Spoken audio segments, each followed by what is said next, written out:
Espírito Santo, honrar o teu nome.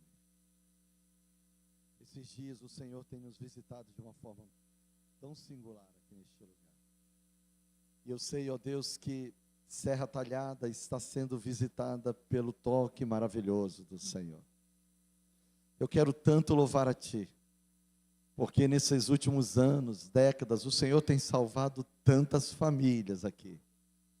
A história dessa igreja é uma história, ó Deus, de tanta salvação. Ó Deus, eu louvo a Ti por isso. Eu agradeço a Ti, porque Serra Talhada não está esquecida diante do Senhor. Mas ao contrário, ela faz parte dos grandes e maravilhosos sonhos do Senhor. Eu quero render gratidão, porque eu sei que o Senhor fará algo muito lindo aqui nessa noite. Eu já quero te agradecer pelas curas que os teus filhos receberão, enquanto adoramos o Senhor e ministramos a palavra. Eu já quero agradecer, ó Deus, pelas libertações, ó Deus, e salvação que estão acontecendo em nossas casas, enquanto estamos aqui. O Senhor está agindo sobre os nossos lares. E eu já quero dar gratidão a Ti, ó Deus, porque o Senhor está fazendo uma obra invisível, mas não pequena, uma obra grande. E ao Senhor gratidão e louvor, porque nós somos, ó Deus, somos os receptores do Senhor, estamos apenas, ó Pai, transmitindo aquilo que o Senhor faz através de nós. Eu quero orar ao Senhor e pedir: levanta, Deus, homens e mulheres aqui neste lugar. Levanta verdadeiros avivalistas aqui em Serra Talhada. Levanta vidas, ó Deus, com o fogo poderoso do Senhor em seus corações. Embraseados, ó Pai amado, com o poder do alto. Eu, em nome de Jesus, oro, Pai, que o Senhor faça de novo. E toda glória eu quero render a Ti.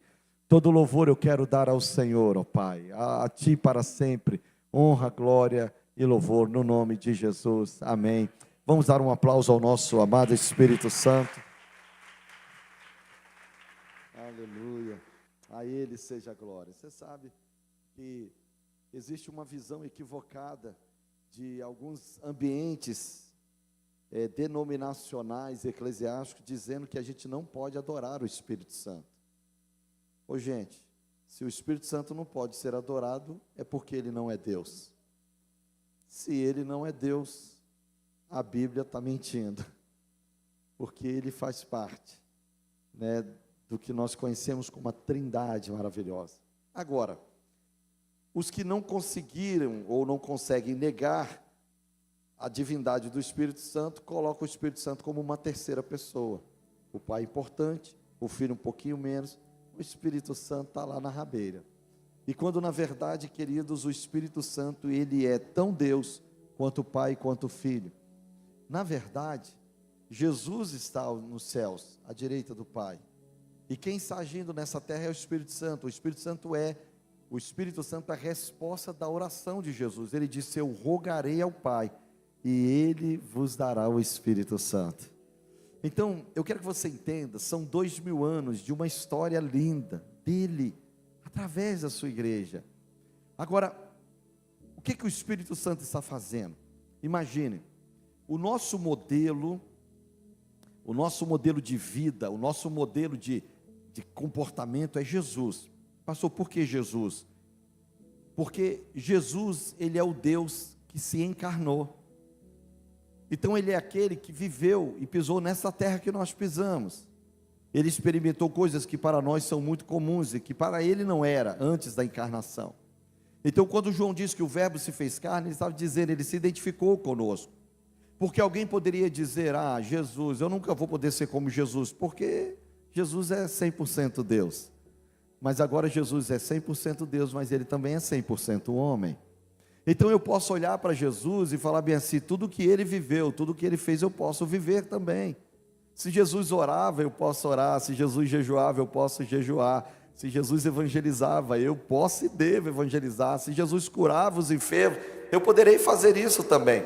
Então eu quero chamar a atenção de vocês, porque uma das estratégias de Satanás é exatamente menosprezar o Espírito Santo, é desprezar o Espírito Santo. E é sobre isso que eu quero falar nessa primeira pregação hoje, sobre esse movimento do Espírito Santo na história até chegar até nós que estamos aqui.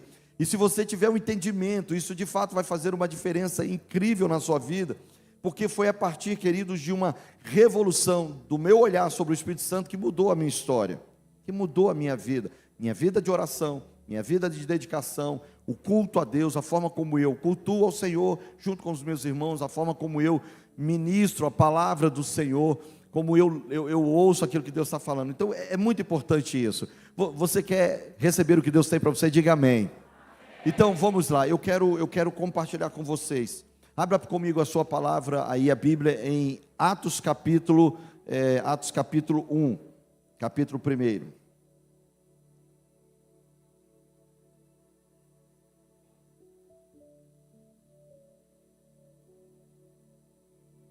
Foi maravilhoso receber a ministração através da Zoe aqui ontem, hoje pela manhã, mas o nível continua o mesmo.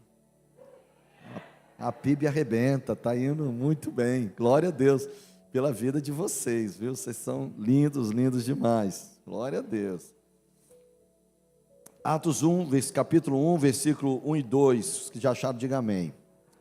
Deixa eu falar uma coisa para vocês. Lá na igreja, e eu não quero constranger ninguém aqui, não quero mesmo, mas eu tenho feito uma campanha nesses últimos meses e na igreja, de nós virmos para o culto com a nossa Bíblia na mão.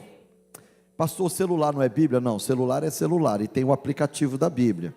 Como tem aplicativo de filme, tem aplicativo do banco, tem aplicativo de outras coisas. Não é Bíblia. Pastor, é pecado ler através do celular? Nenhum pecado. Às vezes eu estou no meio da rua, se alguém precisa, me chama, eu estou lá, eu abro a Bíblia pelo celular e leio. Não há problema nenhum, dependendo do ambiente. Às vezes você não está com a Bíblia na mão. Mas deixa eu te falar uma coisa. A Bíblia, saiu uma pesquisa lá nos Estados Unidos dizendo que todas as pessoas que leem a Bíblia, vamos colocar a Bíblia raiz aqui, né, com essas Bíblias, elas têm muito mais perseverança, assiduidade na leitura da palavra, do que aqueles que leem através de um celular, de um tablet, ou computador. Então as pessoas que leem dessa forma, elas não conseguem manter da mesma forma, né, uma leitura da Bíblia, ler a Bíblia, ler a palavra do Senhor. E queridos, se tem algo que nós precisamos é, de fato, mergulharmos na palavra do Senhor. Um dia, estava sentado numa mesa, conversando com o pastor Luciano Subirá, que é um amigo, né, o co-sogro do Eibe, né, o Eibe é que vê com esse negócio de co-sogro, eu nem sabia que tinha esse nome na vida, é o meu co-sogro, eu falei, é coisa do nosso pastor Eibe. Aí, eu estava sentado com ele na mesa, e aí a gente conversando, ele estava fazendo uma conferência do Espírito Santo lá na igreja e tal, aquela coisa toda. E aí ele falando sobre a palavra, eu falei, Luciano, como é que você lê a Bíblia? Como é que é o seu estudo da Bíblia? Como é que você faz? Que tipos de livro? O que você está lendo hoje? E gente, eu anotando tudo, vocês acham que eu sou bobo? Eu sentado com o Luciano Subirá, eu vou ficar falando de mim? Vou ficar falando de quem eu sou, o que eu faço? Falo nada, eu fico quieto e fico fazendo perguntas. Sempre que você estiver ao lado de uma pessoa que tem experiências para passar para você, gaste o seu tempo extraindo o máximo dessa pessoa. É sempre assim. Então, eu lembro que eu estava com ele conversando e tal. Aí ele falou bem assim, rapaz, eu sou o seguinte, eu estava conversando com um amigo, e eu já tinha lido a Bíblia, já li a Bíblia várias vezes, mas um amigo meu chegou e falou bem assim, eu li a Bíblia em 12 dias. E eu nunca tinha lido a Bíblia em 12 dias, ele falando. Falou, pois agora eu vou ler. Aí alguém chegou para ele e falou bem assim, uai, isso é competição? Aí ele disse, não é competição, é jurisprudência. Se Deus faz na vida, ou através de um, vai fazer na minha também. Se Deus está usando alguém, eu quero esse negócio para a minha vida também. Gente, quem não quer ter amizade com Deus como Abraão tinha? Quem não quer ter não quer ter um relacionamento com Deus como Moisés tinha? Eu não sei você, mas eu quero demais, gente. Eu busco isso todo dia, eu quero estar perto. Aí ele foi falando, aí eu falei para ele bem assim, 12 dias você leu a Bíblia? 12 dias. Aí eu falei para ele bem assim, parabéns, você conseguiu um feito maravilhoso, né? Tem gente que passa o ano todo, não consegue ler a Bíblia em 12 dias. Aí eu falei, só que você está pronto para segurar o que eu tenho para te dizer? Ele, diga aí. Aquele jeitão dele, aí eu falei bem assim, eu li a Bíblia em 5 dias. Aí é maldade. Aí eu falei, você disse que vai agora, parte para cima e lê em 5 dias. Né? E eu já li algumas vezes a Bíblia, começando em Gênesis, na segunda-feira, e na sexta-feira à noite eu estava em Apocalipse 22. Então é possível Se você quiser saber como, vai lá no meu Instagram, entra lá e me pergunta, que eu te falo como é que eu fiz. É muito simples, você só precisa ter fome e sede de Deus, separar um bom tempo para o Senhor. Eu li a Bíblia assim, uma vez, no púlpito da minha igreja. Eu coloquei a mesa, meu pastor Mauro, coloquei a mesa e botei a Bíblia e fiquei lendo a Bíblia. Comecei de Gênesis. Eu só parava quando o pessoal chegava com uma marmitinha bacana, que eu não queria sair, para não perder tempo. Aí eu almoçava, dava meia hora ali, 40 minutos de descanso, que é importante, e voltava de novo e o pau quebrava. E todas as noites desses 7 dias, ou desses 6 dias, tinha culto na igreja. Nós estávamos na semana de santidade. E o pau quebrando, lendo a Bíblia o dia todo, pregando à noite, junto com outros líderes da igreja também. O que eu quero dizer para você é o seguinte: você quer se apaixonar pela Bíblia? Pastor, qual foi a sua sensação lendo a Bíblia toda de uma vez assim? A Bíblia parece que se torna um livro desse tamanhozinho assim. É como se a história de Gênesis e Apocalipse se interligasse de uma forma tão linda. A sua visão da palavra de Deus, ela fica, é muito diferente. Mas acima de tudo, vai te dar uma paixão incrível pela palavra de Deus, uma paixão poderosa pela palavra de Deus. Você está recebendo, diga amém. Então, queridos, vamos lá. Atos capítulo 1, versículo 1 e 2, diz assim: escrevi o primeiro livro, ó Teófilo, relatando todas as coisas que Jesus começou a fazer e a ensinar até o dia em que, depois de haver dado mandamentos por intermédio do Espírito Santo, diga comigo assim, por intermédio do Espírito Santo, por intermédio do Espírito Santo, aos apóstolos que escolhera, foi elevado às alturas. Então eu quero chamar a atenção de vocês para uma palavra que Deus está dizendo aqui, relatando todas as coisas que Jesus começou a fazer e a ensinar. Diga comigo, fazer e ensinar. Preste atenção, que a obra de Jesus, ela tinha um alcance duplo, e tem que ser a obra do Evangelho, a obra da igreja. Quando a Bíblia diz, quando Lucas escrevendo diz que Jesus começou a ensinar, era o que Jesus dizia aos ouvidos. Mas quando ele diz, quando Jesus começou também, não só a ensinar, mas a fazer, Jesus estava pregando aos olhos. Preste atenção, o Evangelho tem que ser pregado aos ouvidos, mas tem que ser pregado aos olhos. Durante muito tempo nós nos especializamos em falar aos ouvidos das pessoas. Temos curso de oratória, estudamos homilética, temos cursos teológicos, estudamos a Bíblia na escola bíblica, e tantas formas de estudo de palavra. E aí nos especializamos, Deus levanta grandes pregadores que falam muito da palavra de Deus de uma forma muito eloquente, muito bonita. Mas a verdade, queridos, é que o Evangelho só dita aos ouvidos, não alcança o homem plenamente. O Evangelho precisa vir carregado de sinais, prodígios e maravilhas também. Paulo disse, meus irmãos, eu não preguei a vocês em poder e sabedoria humana, mas em demonstração de espírito e vida. O que Paulo estava dizendo, e nós estamos falando de um dos maiores teólogos ali do Novo Testamento, se não o maior, que foi forjado aos pés de Gamaliel, um grande teólogo também, um rabino. E Paulo, ele agora diz o seguinte: eu estou me movendo debaixo disso também. Eu tomei aquele conhecimento que eu tinha, que era só teórico, e agora eu trouxe a presença do Espírito Santo na minha vida, porque agora eu estou batizado no Espírito Santo, recebi o poder, eu agora posso ministrar com autoridade. E a Bíblia diz, queridos, que Paulo estava lá em Antioquia, ajudando Barnabé, os outros discípulos, naquele grande avivamento que aconteceu em Samaria, eu falei Antioquia, né? Acontecendo lá em Samaria, Deus fazendo uma obra muito linda naquele lugar. E de repente as pessoas chegavam perto de Paulo e falavam: Paulo, por favor, vai lá na minha cidade, vai lá na minha casa, tem pessoas também para você estender as mãos e curar. Deus estava fazendo prodígios, sinais extraordinários. Paulo disse: eu não tenho condições de chegar lá. E aí, como é que você vai fazer? Ele falou assim: gente, eu sou um só, eu não sou onipresente. Ele falou assim: ó, eu tenho um avental aqui, eu tenho um lenço, leva lá. E aí o que acontecia? Levava o lenço, tocava lá, a pessoa era liberta, era curada. Obviamente que nós somos leitores da palavra, gente. A gente não vai pegar isso e fazer disso, né, uma doutrina. Isso não é fundamento doutrinário. Eu estou falando de um homem que estava se movendo na autoridade de Deus, e isso aconteceu. Agora eu quero que vocês entendam, quando uma pessoa é tocada pelo poder de Deus, a porta para o Evangelho se abre, porque o milagre não é o fim. O milagre é um caminho de Deus para levar a pessoa até Jesus Cristo. Agora, queridos, uma igreja que se move debaixo de sinais e maravilhas, ela vai ser poderosa. Quando eu tinha 3 anos de idade, eu estava numa igreja batista também, há poucos anos de renovação, Deus fazendo, e eu vou contar um pouco da história da transição da nossa igreja, e preste atenção, Deus fazendo coisas maravilhosas, e eu estava com uma crise muito forte, asmática, e eu já vinha com isso há muitos e muitos tempos. e não tinha, né, ainda conseguido recursos para tratar isso devidamente. Um dia um missionário estava pregando na nossa igreja numa conferência, e aí minha mãe, né, e meu pai me levaram para dentro do carro deles, era um Fusca, e aí eu estava lá atrás com a crise violenta, suando, aquela coisa toda. O missionário foi lá e estendeu as mãos. Nunca mais eu tive nenhuma crise. Fui curado na mesma hora. Eu cresci vendo esses milagres na minha vida. Eu cresci vendo esse movimento do Espírito Santo. Eu lembro que nós estávamos numa conferência de avivamento, muita gente sendo curada, cadeiras de rodas, pessoas deixando muletas. Ô, gente, eu tenho fotos lá da minha igreja com um monte de muleta ocupando, né? Aqui, imagina, gente, o movimento de Deus acontecendo. E eu lembro que eu tinha, nessa faixa entre 11 e 12 anos, eu estava na igreja, mas já se tão interessado também pelas coisas de Deus. E aí, eu falei com vocês que na minha igreja sempre teve umas mulheres poderosas em Deus, né? Umas mulheres violentas na oração, igual tem aqui, né? Na PIB de Serra Talhada, né? Esses homens e mulheres poderosos de Deus.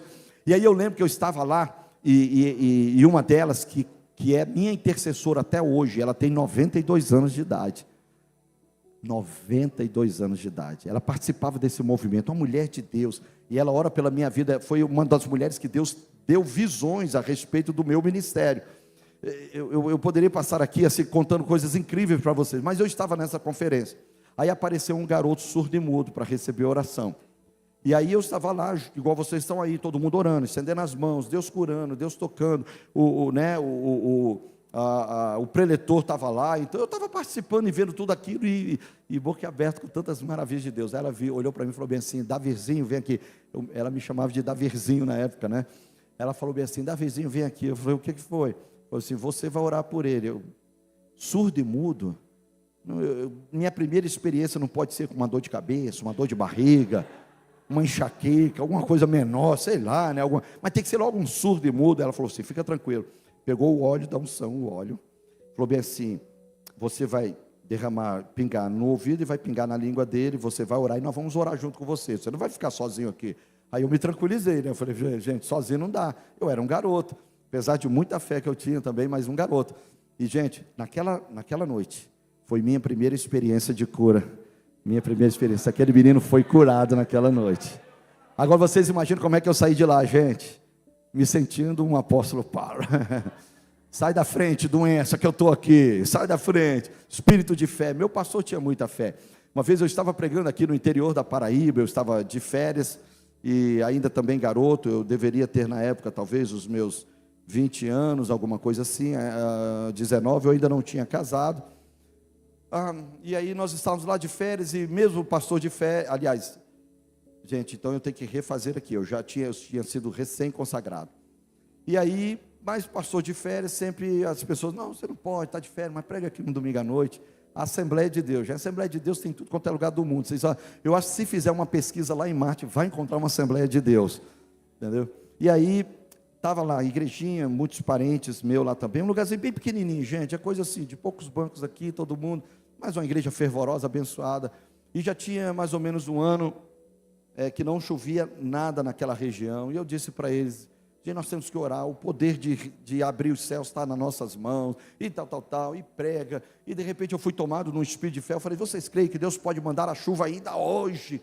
Aí os assembleanos, quando viram um negócio desse, fazem o que, gente? E entraram na onda comigo, e vamos interceder e orar. E o negócio foi, gente, aquela explosão de oração, e aquele movimento. Quando terminou tudo, aí baixou aquela adrenalina profética, eu voltei ao meu estado natural, e eu disse: Deus, o que o Senhor me deixou fazer aqui? Eu falei que o Senhor pode fazer, oramos. Eu declarei que o Senhor ia fazer. E Deus: e agora? Se o Senhor não faz, o que acontece? E aí, quando eu saí para o lado de fora, para entrar no carro junto com meu pai e minha mãe, eu olhei para o céu, gente, pensa num céu estrelado. Dobrou as estrelas dos céus. Não tinha nenhuma nuvenzinha, nem do tamanho da mão de um homem. E aí eu voltei para casa, mas voltei com aquele sentimento: oh meu Deus, o pessoal vai falar bem assim: tadinho do pastor Valmir, se empolgou.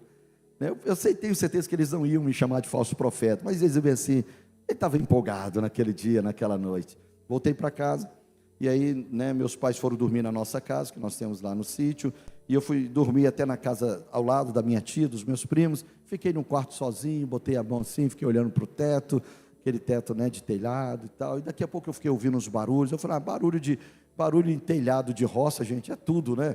pode ser um bicho, um pássaro, um galho que cai de uma árvore lá, aqueles ventos, então é tudo tão normal isso. Mas eu percebi que não era um barulho normal, insistente. Aí eu falei bem assim, será? Aí abri a janela. Quando eu abri a janela e botei a mão para o lado de fora, o que que fez? O que que tinha, gente? Um pingo na minha mão. Mas se, para quem sabe ler, um pingo é letra, na mão de um profeta um pingo é chuva, né, gente? Chuva abundante. Eu olhei para aquilo e falei bem assim, Deus, vai acontecer. E aí caiu aquela garoazinha e tal, que molhou a terra, bem assim. Eu acho que Deus deve ter trazido aqui de Serra Talhada, uma nuvenzinha passou por lá e tal, né? Em nome de Jesus, chamamos a existência, em nome de Jesus, né? O refrigério do Senhor. E aí, né? Aí fui e molhou a terra. Ô gente, eu conheço meus parentes. Lá no Espírito Santo, quando a gente abre a janela e o sol está torando, a gente diz bem assim, que dia lindo. Mas lá na minha Paraíba, com os meus parentes, quando abre a janela e o céu está preto, escuro, aí eles dizem assim, que dia lindo é esse, né? E tem chuva, vai chegar chuva.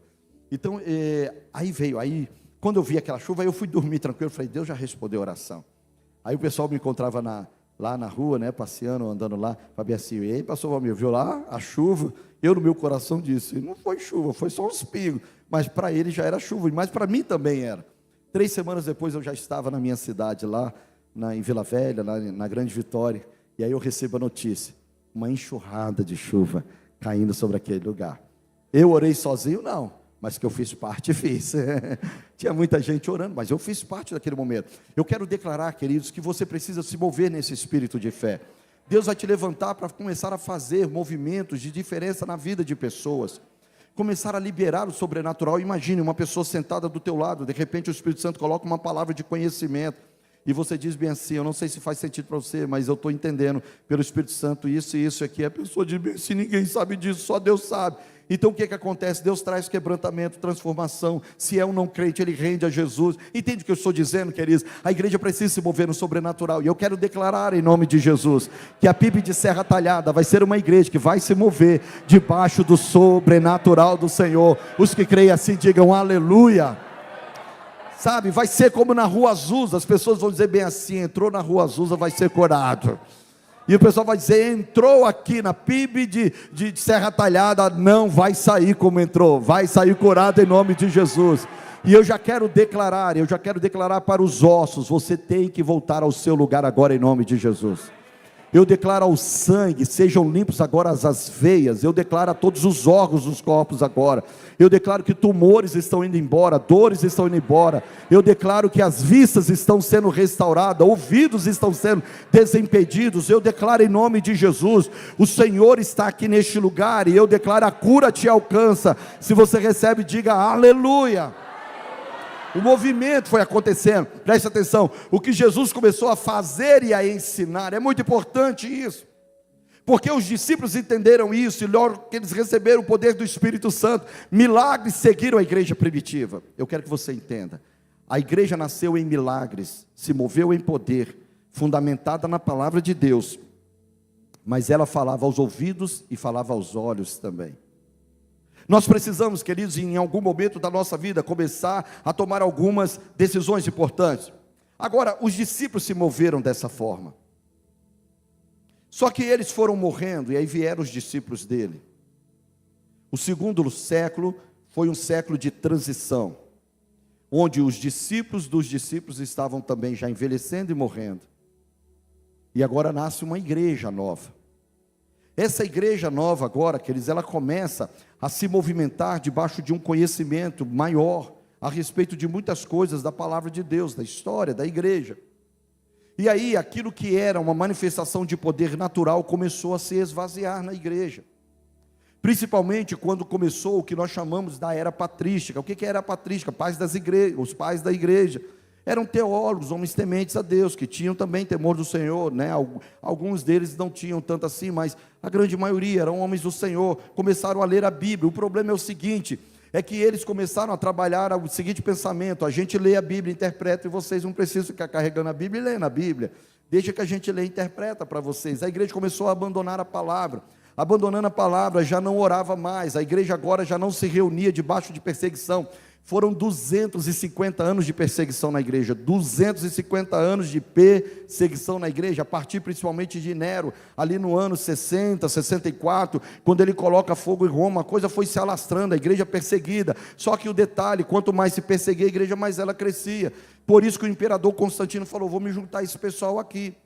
E aí Constantino junta e fala bem assim: ninguém persegue mais. Agora, ao invés de vocês se reunirem lá nos cemitérios, nas cavernas e escondido nas praias, vocês agora, nós vamos construir igreja para vocês, vamos construir catedrais, vocês vão ter um ambiente, vão poder sentar. E agora ser crente já não era mais um motivo de perseguição. As pessoas queriam fazer parte desse movimento. Só que o problema foi qual, queridos? O grande problema diz que, da mesma forma que a igreja começou a ter um conforto, a estética começou a dar lugar à essência. E aí o que eles fizeram? Pararam de orar, já não oravam mais, já não buscavam tanto mais. Então as pessoas já não tinham mais o fervor do Espírito Santo. E aí chegaram para um desses teólogos, chamado Agostinho de Hipona, e João Crisóstomo também. Dois desses, eram muitos, mas eu vou citar especificamente esses dois, porque a pergunta deles foi exatamente essa: por que os sinais pararam? Porque a gente lê em Atos dos Apóstolos, e Atos fala sobre sinais, prodígios, maravilhas, a sombra de Pedro curando, as coisas acontecendo. Por que não está acontecendo isso mais? E aí, meu querido, preste atenção, para justificar a falta de poder, eles começaram a criar um argumento. Preste atenção: quando você não consegue argumentar a sua falta de poder, você é tentado a criar uma nova crença. E foi exatamente nesse período que Agostinho, João Crisóstomo, eles cunharam e fundamentaram aquilo que hoje nós conhecemos como cessacionismo, que é o seguinte: eles chegaram e falaram: não, gente, o negócio é o seguinte, os dons do Espírito Santo, manifestação, tudo isso que está escrito em Atos, foi para aquela época, é um livro histórico, não é um livro doutrinário. Aí começaram a tirar a credibilidade de Lucas, tirar a credibilidade de tudo que Jesus estava fazendo ali. Só que, gente, se você for argumentar que o livro histórico não pode fundamentar nada, então tem que tirar metade da Bíblia, porque a metade da Bíblia é histórico, gente.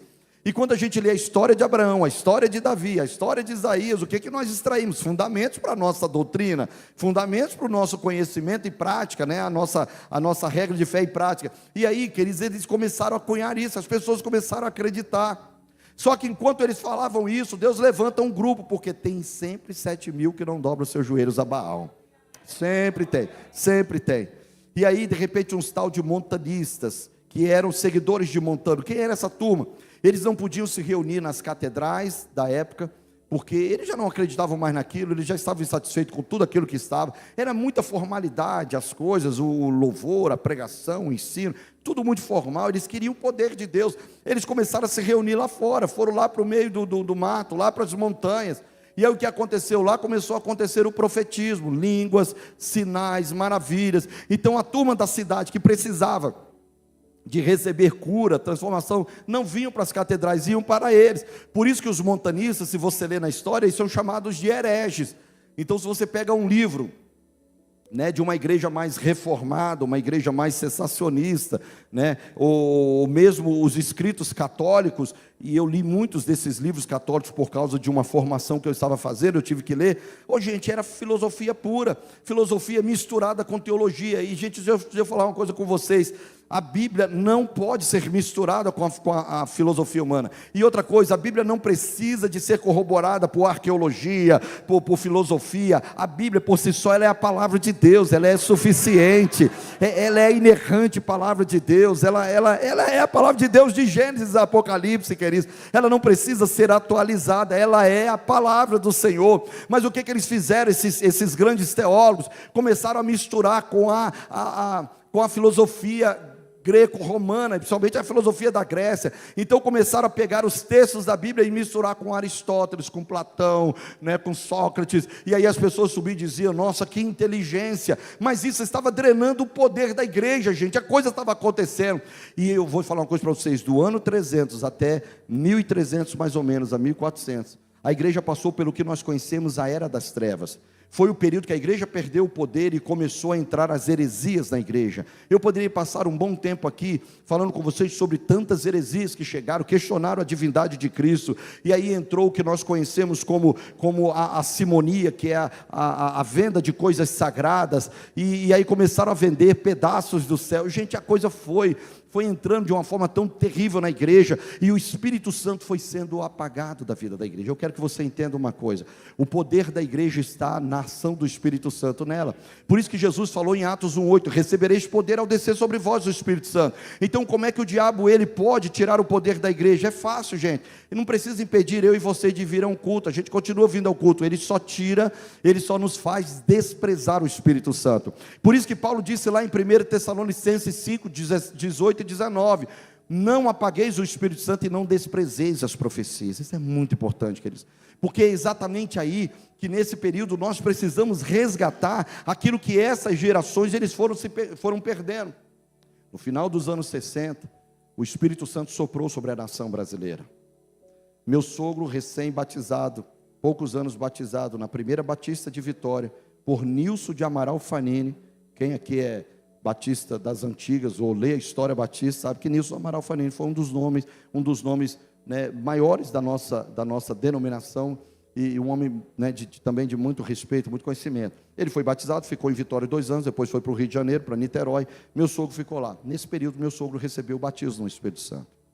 Quando ele recebeu o batismo no Espírito Santo, no final dos anos 60, ali nos anos 64, 65, estava acontecendo um movimento em outras áreas do Brasil também, em outras igrejas batistas. Eu poderia citar da presbiteriana, metodista, episcopal e tantas outras, mas eu quero falar especificamente no meio dos batistas.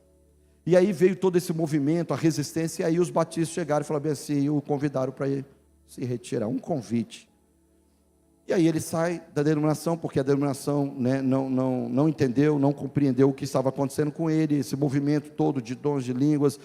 E um dia ele ainda, assim, ele muito temente a Deus, ele disse: Deus, eu não quero deixar de ser um batista, mas eu também não posso negar o que o Senhor fez, mas eu estou em dúvida agora, isso é do Senhor mesmo? Esse negócio é do Senhor, esse negócio de batismo do Espírito Santo, esse negócio de línguas, isso é do Senhor. E aí eu quero que você preste atenção. Meu sogro fez uma prova com Deus. Ele ia pregar numa pequena igreja, uma pequenininha igreja no morro lá em Vitória. Vitória é uma ilha, gente. Então tem um morro no meio assim, rodeado ali né, do mar. Então tem um porto de Vitória, tem os prédios ali, mas é uma ilha. E aí, uma desses morros tinha uma igreja batista, e ele iria pregar numa noite. Ele diz bem assim: Deus, e ele fez essa prova com Deus à tarde, sozinho, ninguém sabia disso. E ele diz bem assim: Deus, se esse negócio de batismo do Espírito Santo é verdade, o Senhor vai me dar hoje à noite 2 vidas salvas e batizadas no Espírito Santo na mesma hora. Pensa numa prova violenta. Pensa numa prova violenta, gente. Ele diz bem assim: e não é uma e não são 3, eu quero 2. E ele foi para lá, chegou lá, o grupo de irmãos, quando ele olhou, não tinha ninguém não crente. Ele fez aquela mensagem evangelística, bacana, como bom batismo, mas não tinha ninguém não crente. Falei assim: o que adianta eu pregar uma mensagem evangelística, ninguém vai se converter, porque está todo mundo já crente, todo mundo se conhecia, era um grupo pequeno. Ele disse: bom, eu vou pregar, termino o culto e volto ao que eu era. Deus não me respondeu. O culto veio, ele pregou. Na oração final, quando ele pede os irmãos para se levantar e despedir, Deus levanta uma voz profética no meio da congregação e diz bem assim: meu servo, eu ouvi o desafio que me fizeste nessa tarde, mas eu não vou te responder aqui, eu vou te responder no monte.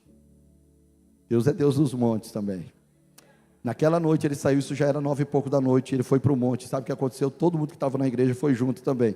Até as mulheres ligaram lá, fizeram contato com o marido, os maridos liberaram, subiram o monte com ele. Esse monte eu subi mais de 20 anos, semanalmente orando nesse monte. Então ele é muito significativo para mim, mas foi o monte que o meu sogro foi, o meu pastor foi pela primeira vez. E quando ele subiu no monte, lá estava, era no meio, então mais ou menos 1 hora subindo o monte, mata fechada, tudo escuro. Eles subiram, viram uma clareira, uma área mais aberta. Ali eles deram as mãos e começaram a orar, buscar o Senhor, aquela coisa. E o fogo de Deus vindo, mas até então ele estava ali. Deus, o que o Senhor vai fazer aqui? Antes de meia-noite, de repente, no meio de todo mundo, aparecem 2 mulheres. No meio lá da escuridão, chega 2 mulheres. Ele para de orar e pergunta: alguma coisa aconteceu? Ela disse: não, nós somos moradoras aqui do pé do monte. Estávamos batendo um papo lá embaixo, olhamos para cima e vimos o fogo pegando aqui, na mata. Mas chegamos aqui e não tem fogo. Ele diz, vocês entenderam que vocês não tiveram, não viram fogo, mas foi uma visão da presença de Deus aqui neste lugar. Ela, sim, a gente crê. Vocês não querem aproveitar e entregar a vida a Jesus? Elas disseram, nós queremos. Então se ajoelha que a gente ora por você. Quando oraram por elas, o que aconteceu, gente? Foram batizadas no Espírito Santo, falaram em outras línguas, e Deus fez. Naquele dia o meu sogro fez uma oração e disse bem assim, Deus me dá só 3 anos, e eu quero varrer essa cidade com um avivamento, eu quero me entregar completamente. Meu sogro foi um homem usado pelo Espírito Santo, gente.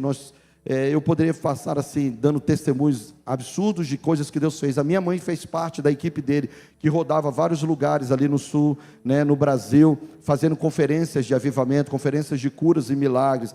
Quantas vezes nós vimos, pessoas viram o meu sogro pregando, e os pés dele saíam da plataforma, como que fora ali, debaixo de uma unção, uma autoridade, como poucas pessoas viam. E Deus usou muito através de sinais e maravilhas e tantas coisas mais. O que eu quero dizer é que a partir daquele momento, Deus começou a usá-lo de uma forma poderosa, o avivamento veio, a igreja veio. Deixa eu só contar uma coisa para vocês. A nossa igreja mãe, a igreja que eu cresci, ela fica perto, e naquela época principalmente, aí eu estou falando no início dos anos 70, ela ficava perto do principal hospital, na época de Vitória, da Grande Vitória. E aí o que acontecia, os milagres eram tão extraordinários acontecendo na igreja, que os doentes que estavam dentro das ambulâncias falavam bem assim para as pessoas, os paramédicos, para os motoristas, antes de nos levar lá para o hospital evangélico, e é o hospital evangélico, por favor, passe na igreja Betel, para nós recebermos oração lá dos irmãos da igreja. E grande parte deles nem iam para os hospitais, eles eram curados ali mesmo e já voltavam para casa. O que eu quero dizer é que o nível de manifestação de vida de Deus estava acontecendo absurdamente. Agora, por isso que Paulo disse, vocês não podem desprezar o Espírito Santo, abafar o Espírito Santo e desprezar as profecias. Queridos, nesses últimos anos a igreja fez, foi exatamente isso. Nós valorizamos a estética, então hoje nós vivemos um tempo que nós temos que tomar muito cuidado, porque a hipervalorização da estética pode nos tirar os olhos daquilo que é a essência. Porque, pastor Mauro, o que faz de mim você ter um sucesso como pastor, não é o número de pessoas que nos ouvem no domingo, é se Deus está nos ouvindo todos os dias. O sucesso não está nas pessoas, o sucesso está em Deus. O resultado das pessoas que virão nos ouvir é porque elas... eu achava que eu até que pregava razoavelmente, um pouquinho, até que eu descobri que na verdade as pessoas não iam na igreja para me ouvir, elas iam para ouvir o que eu tinha ouvido de Deus durante a semana. Mas isso se faz através de uma vida profunda de oração, o Espírito Santo tomando novamente este lugar. Foi isso que aconteceu, queridos, com um garoto, e isso está no livro, do Marcados pelo Avivamento. Você precisa ler esse livro.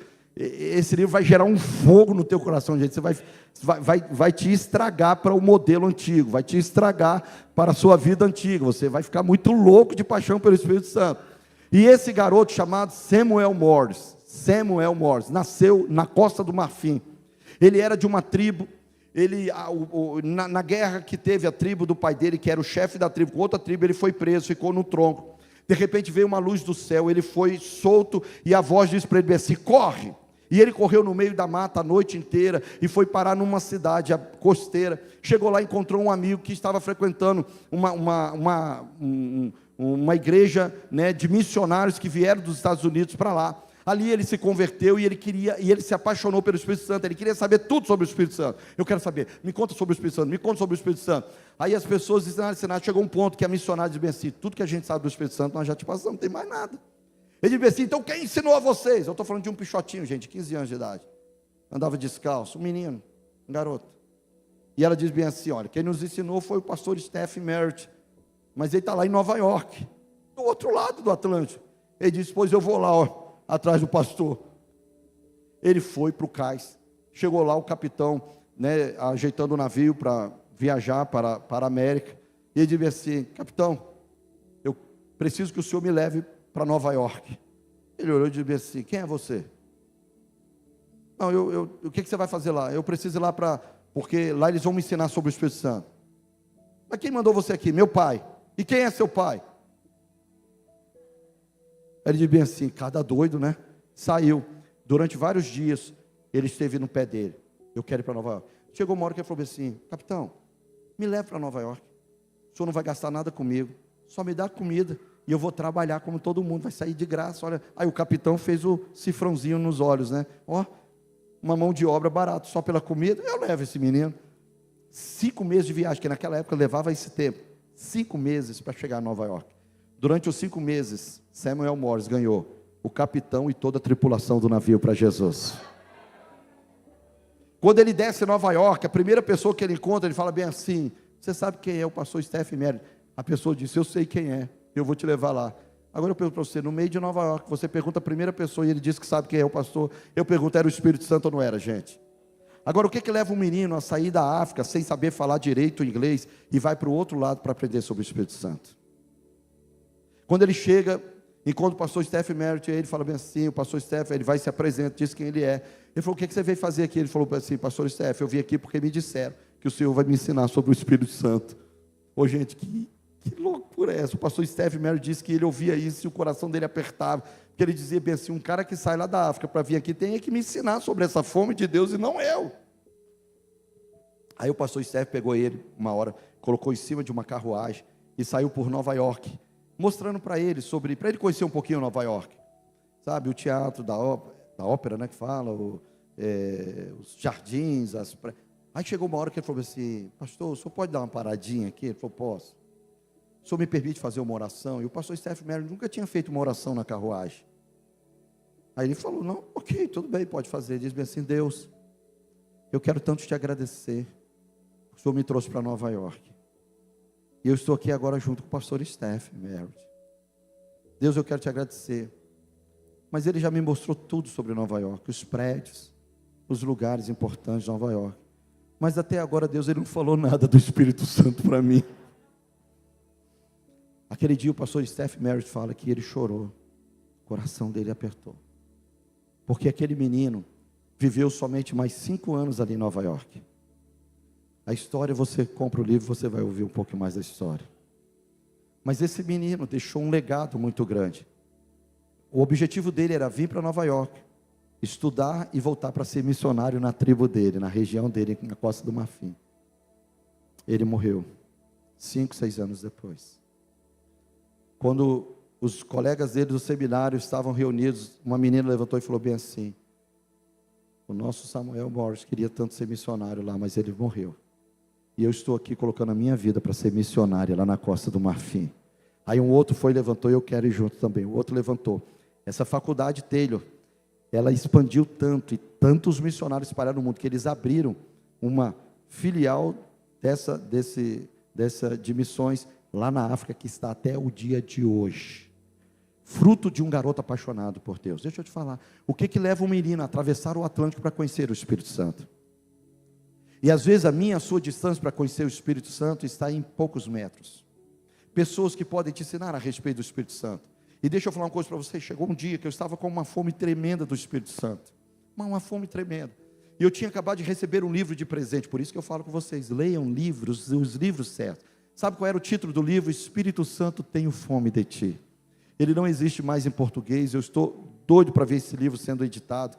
Eu tenho um amigo, o pastor Hernani Santos, que é um grande avivalista no Brasil. Falei: pastor Hernani, você tem a editora, você tem tudo, você conhece o pastor Cláudio Freire, que é o autor do livro, vai lá, pede licença para você escrever e editar esse livro em português. Gente, é um livro que você lê, o seu coração queima, é um troço louco. E eu estava assim, lendo o livro, absorvendo aquilo. 6 meses depois, um amigo chega para mim e diz bem assim: Valmir, queria te fazer um convite, eu estou indo lá na Argentina, para um encontro de avivamento. Eu falei: aonde? Lá na igreja Rei dos Reis, pastor Cláudio Freire. Eu falei: você está brincando comigo? Eu acabei de ler esse livro, eu estou louco pelo Espírito Santo, eu queria aprender tanto. E você está dizendo: mas eu não tenho dinheiro. Falei para o meu pastor, mobilizamos a igreja e eu fui enviado para a Argentina. Quando eu entrei naquela igreja, nós estávamos em mais ou menos 2.000 pastores, com mais de 35 nações reunidas. E quando eu entrei na igreja, eu senti uma presença gloriosa de Deus, porque eu vou contar a história de vocês. O pastor Cláudio Freire, queridos, ele tinha vergonha de pregar, preste atenção, ele ficou 12 anos pregando numa igreja. E aí, o que ele fazia? Quando ele ia pregar, ele fechava as janelas, as básculas da igreja, para que as pessoas não o vissem pregando, lá no bairro de periferia de Buenos Aires. E aí, o fracasso dele, ele falou bem assim: olha, eu não nasci para ser pastor. E ele foi lá no escritório para entregar a carteira de pastor, e falou assim: eu vou terminar meu curso de engenharia, e vou servir a Deus, mas não quero ser pastor, porque eu estou há 12 anos aqui, ninguém se converte. 12 pessoas, gente, tinha na igreja dele, ele, a esposa, os filhos. algumas velhinhas que ele ainda brincava assim, que nem doente elas ficavam para serem curadas, um ministério que ele falou assim, eu sou fracassado, não fui chamado para esse negócio. E aí um dia, queridos, ele foi no escritório, e aí de repente quando ele bateu lá para entregar a carteirinha, o pastor que estava lá na recepção disse, pastor, que bom que o senhor chegou aqui, eu queria tanto te falar, Deus vai fazer coisas grandes na sua vida, e Deus vai fazer, Cláudio, eu tenho orado por você, eu vejo Deus realizando coisas, 1 hora falando, quando terminou de falar, ele disse, mas Freixo, você veio fazer o que aqui mesmo? Ele falou, nada não, botou a carteirinha e voltou para casa. Chegou para a esposa e falou bem assim, amor, eu vou continuar, não vou parar. E aí o que ele fez? Começou a se juntar com homens e mulheres de oração, preste atenção. Você quer, queridos, entrar nesse movimento de avivamento, você precisa se juntar aos homens e mulheres que oram. E ele começou a pegar as pessoas, e eu conheci vários desses homens, que eu já tinha ouvido, e homens poderosos no Senhor, como Carlos Anacondia, que era o grande evangelista aqui da América Latina, Raul Flores, eu poderia fazer uma lista, do pastor Stamatés, homens do Espírito, e esses homens, ele começou a juntar com eles a orar. Um dia ele estava dormindo em casa, e dormindo, ele de repente teve uma visão, e na parede da casa dele, do quarto dele apareceu a visão de uma praça, chamada de Praça Noruega, no bairro Banfield. Eu estive nesse bairro, logicamente, depois de ler toda essa história, vocês acham que eu não ia lá, gente? Eu queria ir lá para conhecer a história ao vivo, falar, foi aqui que começou o negócio. E aí Deus disse para ele bem assim, eu quero que você faça uma cruzada de 15 dias neste lugar. Gente, um camarada que tinha vergonha de pregar num bairro de periferia, agora Deus disse, você vai fazer 15 dias de cruzada na área nobre de Buenos Aires, classe média alta, média alta. Aí ele falou, Deus, mas ele foi lá, colocou o palanque, ajeitou, chamou um monte de pastor amigo, pastor Mauro, você pode me ajudar a pregar? Não, eu não posso. Aí o Espírito Santo falou com ele, eu não deixei ninguém pregar, porque é você que eu vou usar. A visão não foi para eles, a visão é para você. Ele entendeu. 15 dias ministrando naquele lugar, eu estou resumindo a história para vocês, 15 dias ministrando naquele lugar, 1.500 vidas se converteram. O que um homem pode fazer debaixo do poder do Espírito Santo? Deus pode fazer em poucos anos aquilo que a vida inteira você não fez para Ele, porque não é na força do braço, como está em Zacarias 4,6, é pelo meu Espírito, diz o Senhor. Quantos estão entendendo? Diga amém.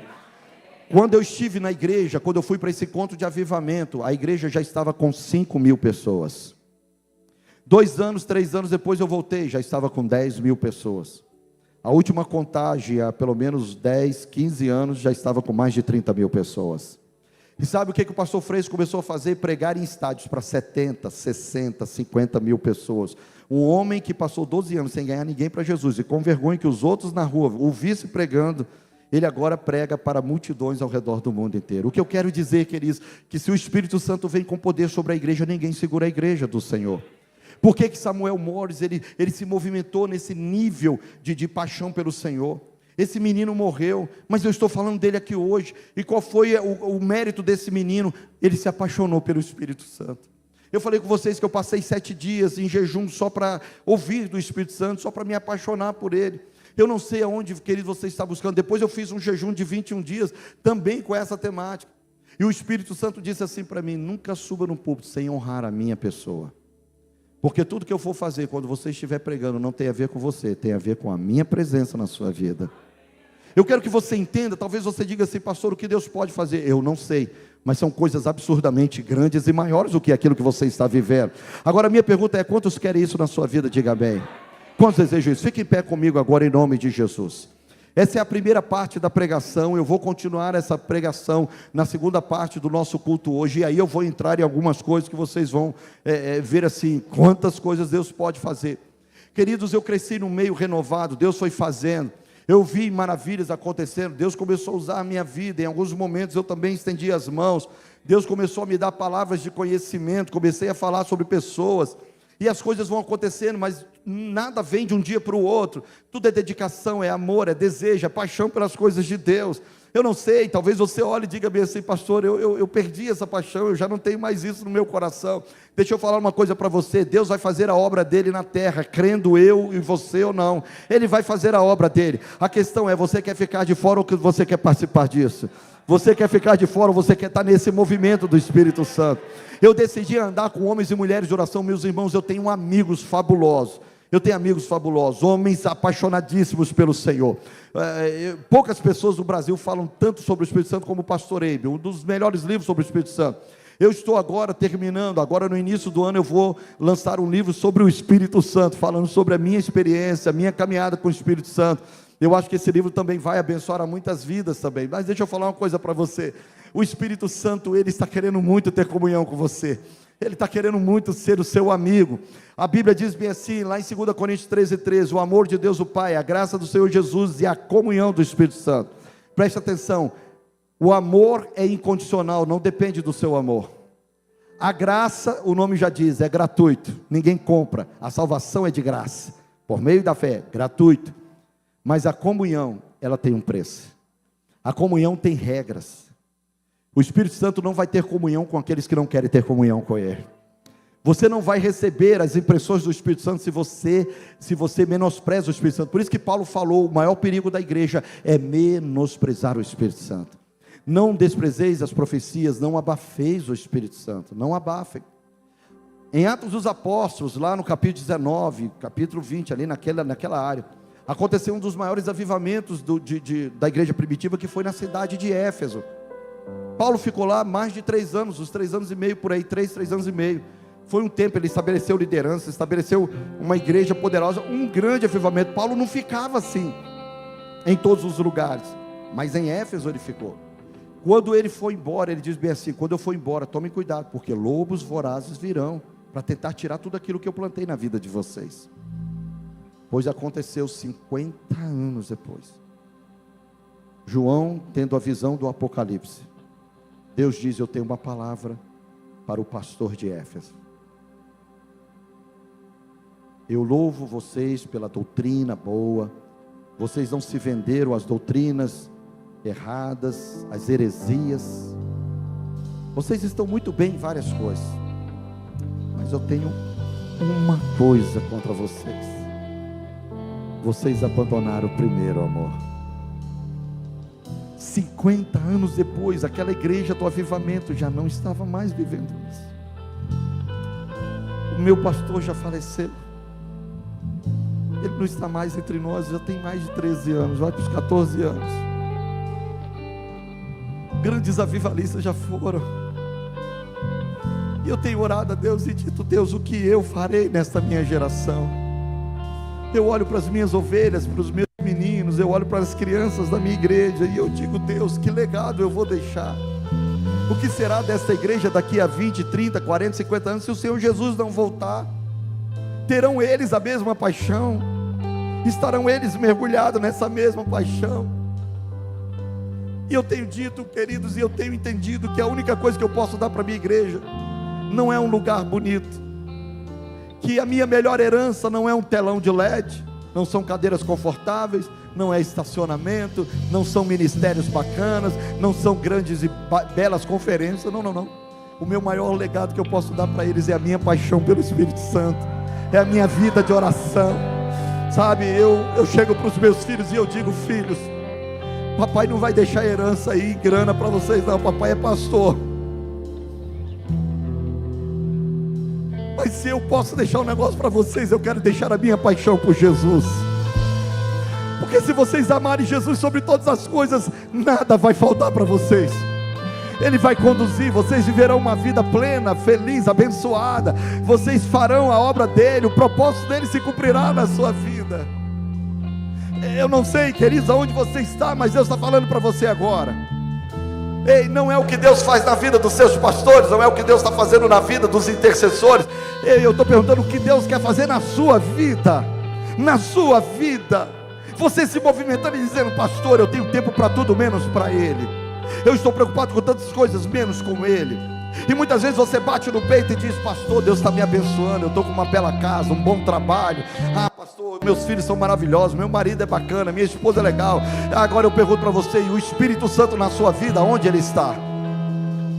Porque o teu marido passa, a tua esposa passa, a casa passa, os bens passam, mas a sua comunhão com o Espírito Santo vai ser eterna e para sempre.